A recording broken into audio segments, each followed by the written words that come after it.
ಸ್ನೇಹಿತರೆ, ಮೀಡಿಯಾ ಮಾಸ್ಟರ್ಸ್ಗೆ ಸ್ವಾಗತ ಸುಸ್ವಾಗತ. ಗೆಳೆಯರೆ, ಭಾರತ ಹಾಗೂ ಅಮೆರಿಕ ನಡುವಿನ ಟ್ರೇಡ್ ವಾರು, ಟ್ರಂಪ್ ಆಡ್ತಿರೋ ಮಾತುಗಳು ಇವೆಲ್ಲ ಏನೇ ಇದ್ದರೂ ಅಮೆರಿಕದ ಆಡಳಿತದಲ್ಲಿ ಭಾರತದ ಲಾಬಿ ಹಾಗೂ ಪ್ರಭಾವ ತುಂಬಾ ಚೆನ್ನಾಗಿ ಕೆಲಸ ಮಾಡ್ತಾ ಇರೋ ಹಾಗೆ ಕಾಣ್ತಾ ಇದೆ. ಮೊನ್ನೆ ತಹಾವೂರ್ ರಾಣಾ ಅನ್ನೋ ಪಾಕಿಸ್ತಾನಿ ಸೇನೆಯ ಮಾಜಿ ಅಧಿಕಾರಿಯನ್ನ ಭಾರತಕ್ಕೆ ಹಸ್ತಾಂತರ ಮಾಡೋದಕ್ಕೆ ಅಮೆರಿಕದ ಸುಪ್ರೀಂ ಕೋರ್ಟ್ ಅನುಮತಿಯನ್ನು ಕೊಟ್ಟಿದೆ. ರಾಣಾ ಅರ್ಜಿಯನ್ನ ಸುಪ್ರೀಂ ಕೋರ್ಟ್ ವಜಾ ಮಾಡಿದೆ. ಈಗ ಪಾಕಿಸ್ತಾನದ ರಾಯಭಾರಿಯೊಬ್ಬನನ್ನ ಅಮೆರಿಕದ ವಿಮಾನ ನಿಲ್ದಾಣದಿಂದ ಹಾಗೆ ವಾಪಸ್ಸು ಕಳುಹಿಸಲಾಗಿದೆ. ಆತನಿಗೆ ಅಮೆರಿಕಾಗೆ ಪ್ರವೇಶ ಕೊಡೋದಕ್ಕೆ ಅಲ್ಲಿನ ಅಧಿಕಾರಿಗಳು ನಿರಾಕರಿಸಿದ್ದಾರೆ. ಅದಕ್ಕೆ ಕೊಟ್ಟ ಕಾರಣ ತುಂಬಾ ಇಂಟ್ರೆಸ್ಟಿಂಗ್ ಆಗಿದೆ. ಆತನ ಬಳಿ ಇದ್ದ ವೀಸಾ ಹಾಗೂ ಪಾಸ್ಪೋರ್ಟ್ ದಾಖಲೆಗಳು ವಿವಾದಾತ್ಮಕವಾಗಿದ್ವು. ಹೀಗಾಗಿ ಆತನನ್ನ ದೇಶದ ಒಳಗೆ ನಾವು ಬಿಟ್ಕೊಂಡಿಲ್ಲ ಅಂತ ಅಮೆರಿಕ ಹೇಳಿದೆ.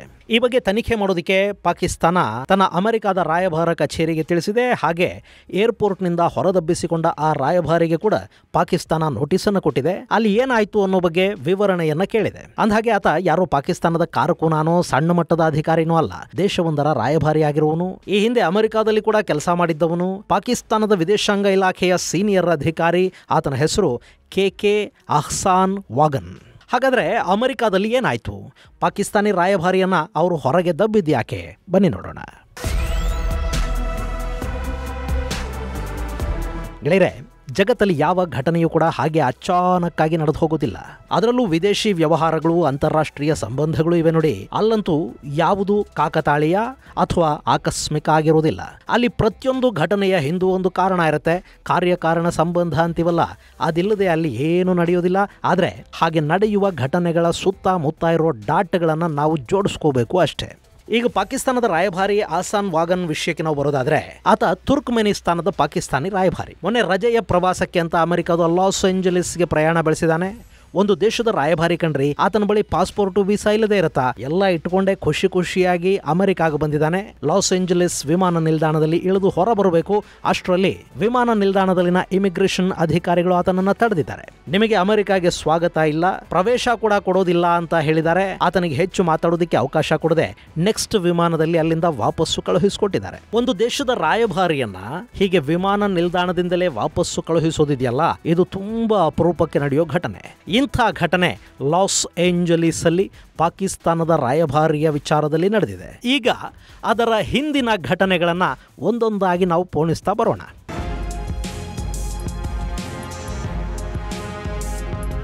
ಗೆಳೆಯರೆ, ಪಾಕಿಸ್ತಾನದ ರಾಯಭಾರ ಕಚೇರಿ ಯಾವ ದೇಶದಲ್ಲೇ ಇದ್ರೂ ಅಲ್ಲಿ ISI ಅನ್ನೋದು ಇದ್ದೇ ಇರುತ್ತೆ.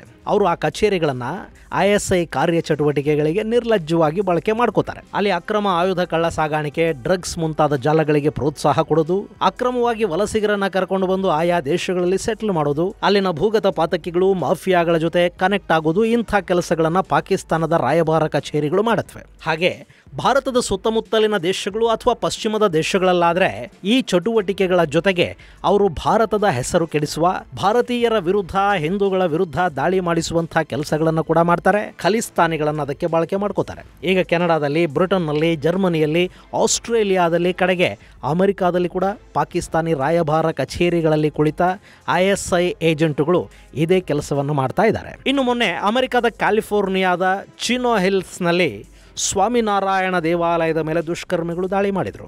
ಮಂದಿರದ ಗೋಡೆಯ ಮೇಲೆ ಹಿಂದೂ ವಿರೋಧಿ ಘೋಷಣೆಗಳನ್ನು ಬರೆದು ಮಂದಿರದ ಸೌಂದರ್ಯಕ್ಕೆ ಧಕ್ಕೆ ತರಲಾಯಿತು. ಇತ್ತೀಚೆಗೆ ಇಂಥ ಘಟನೆಗಳು ಕ್ಯಾಲಿಫೋರ್ನಿಯಾದಲ್ಲಿ ಆಗಾಗ ನಡೀತಾ ಇವೆ. ಕೆನಡಾದಲ್ಲೂ ಇಂಥ ಘಟನೆಗಳು ಆಗಾಗ ವರದಿ ಆಗ್ತಾ ಇರುತ್ತವೆ. ಹಿಂದೂ ಮಂದಿರಗಳ ಮೇಲೆ ದಾಳಿ ಆಗ್ತಾ ಇರುತ್ತೆ, ಹಿಂದೂಗಳ ಮೇಲೆ ಹಲ್ಲೆಗಳಾಗುತ್ತವೆ.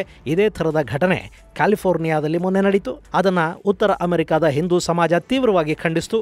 ಅಮೆರಿಕಾದಲ್ಲಿ ಧಾರ್ಮಿಕ ಸ್ವಾತಂತ್ರ್ಯಕ್ಕೆ ಯಾರೇ ಧಕ್ಕೆ ತಂದ್ರು ಅವರ ವಿರುದ್ಧ ಕ್ರಮ ತಗೋತೀವಿ ಅಂತ ಅಲ್ಲಿನ ಸರ್ಕಾರ ಹೇಳ್ತು. ಹಾಗೆ ಈ ಮಂದಿರದ ಮೇಲೆ ದಾಳಿ ಆಯ್ತಲ್ಲ, ಇದು ಲಾಸ್ ಏಂಜಲೀಸ್ ಅಲ್ಲಿ ಖಲಿಸ್ತಾನಿ ರೆಫರೆಂಡಮ್ ಕಾರ್ಯಕ್ರಮ ಒಂದು ನಡೆಯೋದಕ್ಕೆ ಕೆಲ ದಿನಗಳ ಮೊದಲು ಆಯಿತು. ಇದರ ಹಿಂದೆ ಖಲಿಸ್ತಾನಿಗಳೇ ಇದ್ದಾರೆ ಅನ್ನೋದು ಗೌಪ್ಯ ವಿಷಯ ಏನಲ್ಲ.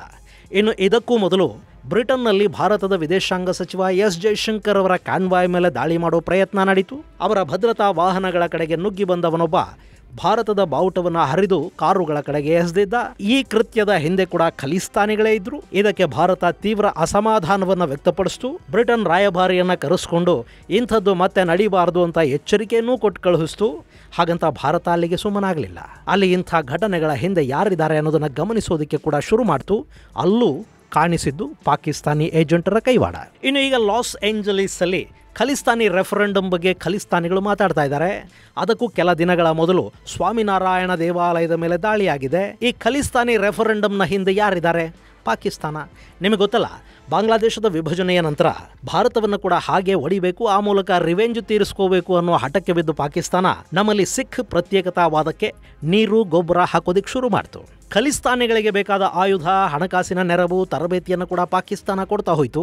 ಕಾಶ್ಮೀರದಲ್ಲಿ ಇಸ್ಲಾಮಿಕ್ ಉಗ್ರವಾದ, ಪಂಜಾಬಲ್ಲಿ ಖಲಿಸ್ತಾನಿ ಉಗ್ರವಾದಗಳನ್ನು ತೀವ್ರಗೊಳಿಸಿ ಭಾರತವನ್ನು ಅಸ್ಥಿರಗೊಳಿಸಬೇಕು ಅಂತ ಅವರು ಕನಸು ಕಂಡ್ರು. ಆದರೆ ಭಾರತದಲ್ಲಿ ಖಲಿಸ್ತಾನಿ ಉಗ್ರವಾದ ಸಂಪೂರ್ಣವಾಗಿ ಬೇರ್ ಸಮೇತ ನಾಶ ಆಯಿತು. ಹಾಗೆ ಕಿತ್ತೆಸೆಯಲ್ಪಟ್ಟ ಖಲಿಸ್ತಾನಿ ಬೀಜಗಳು ಅಮೆರಿಕಾದಲ್ಲಿ, ಬ್ರಿಟನ್ನಲ್ಲಿ, ಕೆನಡಾದಲ್ಲಿ ಬಿದ್ದು ಅವು ಅಲ್ಲಿ ಹುಟ್ಟುಕೊಂಡವು. ಅಲ್ಲಿ ಕೂಡ ಅವರಿಗೆ ಬೇಕಾದ ನೆರವನ್ನು ಪಾಕಿಸ್ತಾನ ಕೊಡ್ತಾ ಹೋಯಿತು. ಈ ನಿಜ್ಜರು, ಪನ್ನು, ಗಿನ್ನು ಇವೆಲ್ಲ ಕೂಡ ಪಾಕಿಸ್ತಾನದ ಸೃಷ್ಟಿಗಳೇ. ಇದು ಒಂದಾಯ್ತಾ? ಈಗ ಅಮೆರಿಕಾದ ಏರ್ಪೋರ್ಟ್ನಿಂದ ಹೊರದಬ್ಬಿಸಿಕೊಂಡವನು ಯಾರು ಅನ್ನೋದು. ಗೆಳೆಯರೆ, ಈ ಹಸಾನ್ ವಾಗನ್ ನೋಡೋದಕ್ಕೊಂಥರ ಕರ್ಬೂಜ ಇದ್ದಂಗಿದ್ದಾನೆ, ನಿಜ. ಆದರೆ ಪಾಕಿಸ್ತಾನದ ವಿದೇಶಾಂಗ ಇಲಾಖೆ ಕೊಡ್ತಾ ಇರೋ ಮಾಹಿತಿ ಪ್ರಕಾರ ಈತ ತುಂಬಾನೇ ಬುದ್ಧಿವಂತ ಮತ್ತು ಆಕ್ಟಿವ್ ಆಗಿರೋ ವಿದೇಶಾಂಗ ಅಧಿಕಾರಿ.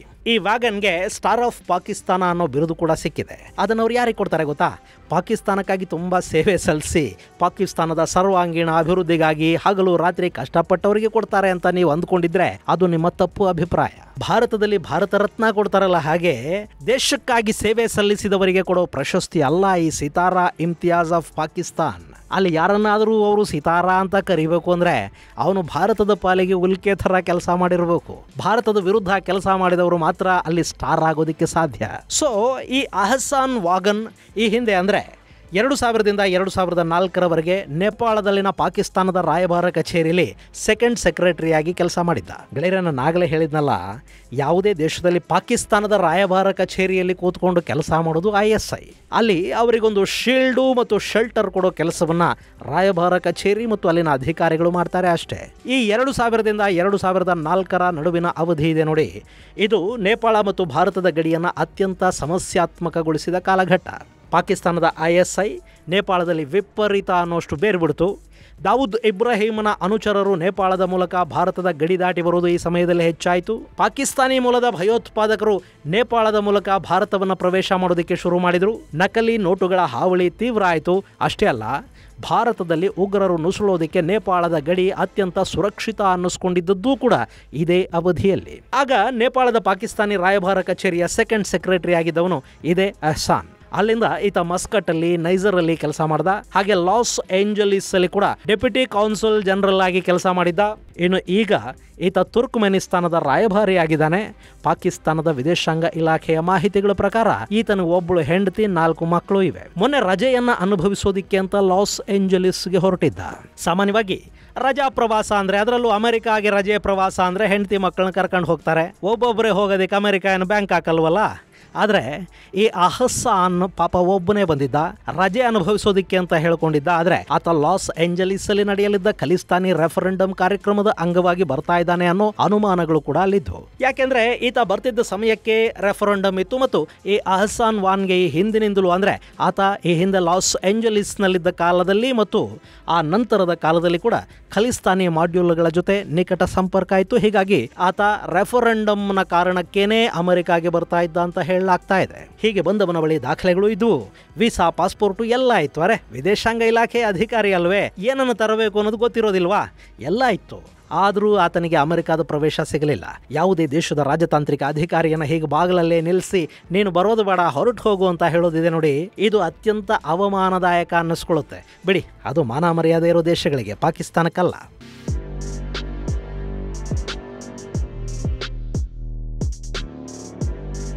ಇನ್ನು ಅಮೆರಿಕ ಇದಕ್ಕೆ ಕೊಡ್ತಾ ಇರೋ ಕಾರಣ, ಈತ ಈ ಹಿಂದೆ ಹೋಗಿ ಬಂದ ದೇಶಗಳು ಅಮೆರಿಕಾದ ನಿಗಾವಣೆಯಲ್ಲಿನ ದೇಶಗಳು.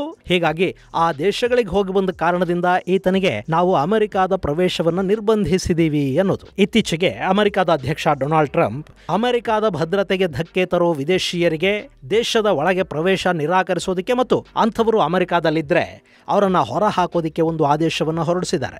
ಜೊತೆಗೆ ಯಾವ ದೇಶದ ಪ್ರಜೆಗಳಿಗೆ ಅಮೆರಿಕ ಪ್ರವೇಶಕ್ಕೆ ನಿರ್ಬಂಧವನ್ನು ವಿಧಿಸಬೇಕು ಅನ್ನೋ ಬಗ್ಗೆ ಕೂಡ ಅಮೆರಿಕ ಒಂದು ಪಟ್ಟಿಯನ್ನು ತಯಾರು ಮಾಡ್ತಾ ಇದೆ. ಇದೇ ಸಂದರ್ಭದಲ್ಲಿ ಪಾಕಿಸ್ತಾನದ ರಾಯಭಾರಿಯನ್ನ ಲಾಸ್ ಏಂಜಲೀಸ್ನ ಏರ್ಪೋರ್ಟ್ನಿಂದ ಹಾಗೆ ಹೊರದಬ್ಬಲಾಗಿದೆ. ಗೆಳೆಯರೆ, ಈಗ ಪಾಕಿಸ್ತಾನ ಖಲಿಸ್ತಾನಿ ರೆಫರೆಂಡಮ್, ಅದಕ್ಕಾಗಿ ಬರ್ತಾ ಇದ್ದ ರಾಯಭಾರಿ ಅವನನ್ನು ಏರ್ಪೋರ್ಟ್ನಿಂದ ಹೊರಗೆ ಕಳುಹಿಸಿರೋದು, ಒಂದಕ್ಕೊಂದು ಡಾಟ್ ಕನೆಕ್ಟ್ ಮಾಡ್ತಾ ಹೋಗಬೇಕು ಅಷ್ಟೇ. ಹಾಗಂತ ಇಲ್ಲಿ ಭಾರತದ ಕೈವಾಡ ಏನೋ ಇದೆ ಅಂತಲ್ಲ, ಭಾರತದ ಇನ್ಫ್ಲೂಯೆನ್ಸ್ ಇಲ್ಲ ಅಂತಲೂ ಅಲ್ಲ, ಏನು ಬೇಕಾದರೂ ಆಗಿರಬಹುದು ಅಲ್ವೇ. ಇದು ಗೆಳೆಯರೆ ಲಾಸ್ ಏಂಜಲೀಸಲ್ಲಿ ಪಾಕ್ ರಾಯಭಾರಿಗಾದ ಮರ್ಯಾದೆ. ಮುಂದಿನ ಸಂಚಿಕೆಯಲ್ಲಿ ಮತ್ತಷ್ಟು ವಿಶೇಷಗಳ ಜೊತೆ ಮತ್ತೆ ಭೇಟಿಯಾಗೋಣ. ಅಲ್ಲಿವರೆಗೆ ಜೈ ಹಿಂದ್, ಜೈ ಕರ್ನಾಟಕ.